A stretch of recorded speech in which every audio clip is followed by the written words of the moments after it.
نحمدہ و نصلی علی رسولہ الکریم اما بعد۔ محترم بزرگ و دوستو، اللہ رب العزت کا بہت بڑا احسان، اس کا کرم ہے کہ اللہ تبارک و تعالی نے انسانوں کی ہدایت کے لیے قرآن مقدس کتاب، جو مقدس کتاب ہے، بابرکت کلام ہے، برکتوں کا خزانہ ہے، برکتوں کا ذریعہ ہے، انسان کی زندگی کی اصلاح کا ذریعہ ہے۔ اللہ تبارک و تعالی نے اس قرآن مقدس کو نازل کر کے میرے بزرگوں دوستو انسان کی زندگی کو جھنجھوڑا ہے اور انسانوں کو سمجھایا ہے، اور اس کو بار بار اللہ تبارک و تعالی انسان کی زندگی کو جھنجھوڑتے ہیں۔ یہ قرآن مقدس جھنجھوڑتی ہے، قرآن مقدس اس کو اس چیز کی تعلیم دیتی ہے، اے انسان تو اپنی زندگی کو کہاں گزار رہا ہے؟ تیری زندگی کی اصلاح تو اللہ نے قرآن مقدس کے اندر رکھی ہے۔ انسان تو غیروں کی تعلیم میں اپنی زندگی کی اصلاح سمجھ رہا ہے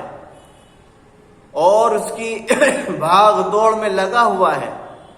تیری زندگی ختم ہو جائے گی، تیری اصلاح نہیں ہونے کی غیروں کی تعلیم میں۔ اگر تجھے اصلاح چاہتی ہے، اگر تجھے اللہ کا مقرب بندہ بننا چاہتا ہے، اگر تو اللہ کا شکر گزار بندہ بننا چاہتا ہے، تو تجھے قرآن مقدس کا سہارا لینا پڑے گا، نبی اکرم صلی اللہ علیہ وسلم کی سیرت کا سہارا لینا پڑے گا، آپ کے طریقے کا سہارا لینا پڑے گا۔ اللہ کے نبی صلی اللہ علیہ وسلم پوری دنیا کے لیے آئیڈیل ہیں، پوری دنیا کے لیے میسج ہیں کہ اللہ کے نبی صلی اللہ علیہ وسلم کی زندگی کو پڑھا جائے، اللہ کے نبی صلی اللہ علیہ وسلم کی زندگی کو دیکھا جائے، آپ کے طریقے کو سمجھا جائے کہ اس کی زندگی کے اندر ساری کی ساری بھلائیاں موجود ہیں، ساری کی ساری زندگی کی اصلاح کی فکریں موجود ہیں۔ ہم کیوں غیروں کی تعلیم میں اپنی ترقی چاہتے ہیں اور خواب دیکھ رہے ہیں؟ غیروں کی تعلیم میں، غیروں کے پیچھے، غیروں کے نقش قدم پر آج تک نہ کسی نے کوئی ترقی کی ہے، نہ ہو سکتی ہے۔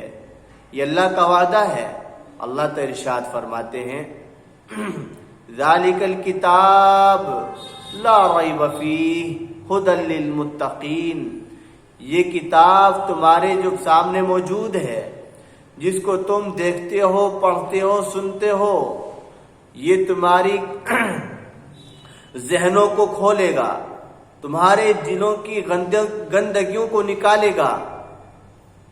جیسے قرآن مقدس نے مکے کے باشندوں کی دلوں سے گندگیوں کو نکال کر، ظلمتوں کو نکال کر روشنی داخل کی، تو اللہ تبارک و تعالی نے مکے کے حالاتوں کو بدلا، مزاجوں کو بدلا، فکروں کو بدلا، اور ان کی زندگی اصلاح والی زندگی اس قرآن مقدس نے عطا فرمائی۔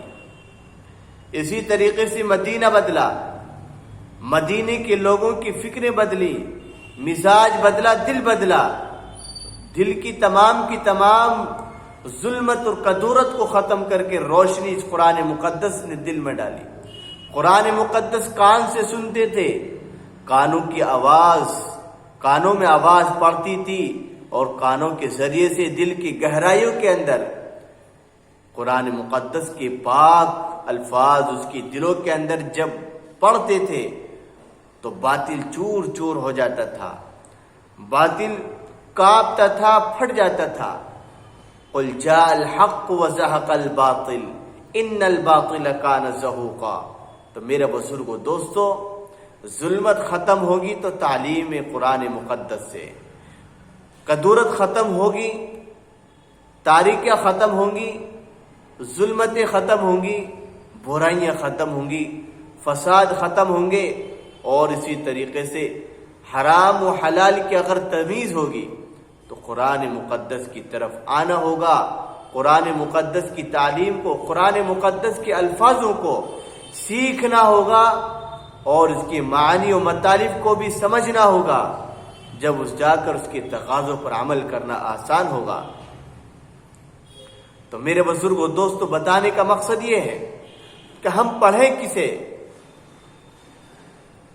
ہمارے پاس پڑھنے کے لیے کیا ہے۔ اللہ تعالیٰ خود ہی اعلان کرتا ہے کہ قرآن مقدس لا ریب فیہ، میں کوئی شک نہیں ہے، ذرہ برابر میں شبہ کی ضرورت بھی نہیں ہے، شائبہ بھی نہیں لا سکتے، وسوسہ بھی دل کے اندر اور خیال بھی دل کے اندر نہیں لا سکتے اس کے اندر کس چیز کا شبہ ہو۔ اللہ تعالیٰ خود ہی اعلان کرتے ہیں۔ اللہ کا کلام بڑی بھاری بھرکم ہے، اللہ کے کلام بڑی طاقت والا ہے، اللہ بڑی عزت والا ہے، تو اللہ کا کلام بھی بڑی عزتوں کا مالک ہے، بڑی اہمیتوں کا حامل ہے، بڑی عظمتوں کا مالک ہے۔ اللہ تبارک و تعالیٰ نے اس قرآن مقدس کے الفاظوں کو، اس کے معنی و مطالب کو، اس کے احکاموں کو، اس کے پیغاموں کو انسانوں کے لیے بیان فرمایا، ذکر فرمایا۔ انسان اس دائرے میں چلے گا، انسان اپنی زندگی کی اصلاح کی فکر میں لگے گا، اللہ کا شکر گزار بندہ بننے کی فکر کرے گا، تو اس کے لیے کتاب کھلی کتاب ہے، اس کو پڑھے، سمجھے۔ میرے بزرگوں دوستو، دل کی دنیا بدلے گی، جیسے مکہ بدلا، مدینہ بدلا، بلکہ پوری دنیا بدلی اور بدل رہی ہے۔ مال و دولت سے اللہ کا مقرب بندہ نہیں بن سکتا آدمی،